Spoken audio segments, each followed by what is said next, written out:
Sad reality na kapag ang tao ay pumanaw na, after 1 hour ng libing mo, yung pamilya mo na umiiyak ay magsisiuwian na at magpapakain sa mga bisita. After 2 hours, may mga ibang bisita na darating or magte-text at hihingi ng pasensya dahil hindi sila nakarating sa libing mo. After 6 hours, ang mga bisita ay magsisiuwian na at ang pamilya mo ay magsisimula ng magplano sa mga gagawin sa susunod na araw. After 24 hours, yung naiwan mong cellphone ay may mga message na darating sa pag-aakala nila na buhay ka pa.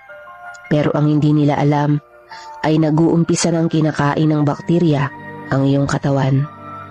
After 5 days, yung pamilya mo ay salo-salo ng kumakain habang ikaw ay nabubutas na ang katawan at lumalabas na ang mga dugo dahil sa bakterya.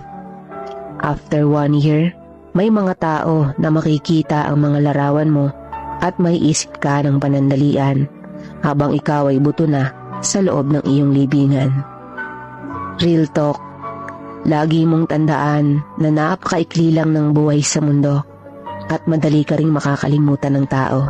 Kaya't marapat lang na huwag pairalin ang pagkalabis ng kagustuhan mo dito sa mundo. Huwag puro ka-estresan ang gawin mo dahil sa ayaw at sa gusto mo, lilisan ka rito. Dahil darating ang araw na nasa ilalim ka na ng libingan mo at di ka na nila maaalala. Kaya huwag sayangin ang buhay. Piliin mong maging laging masaya habang nabubuhay ka.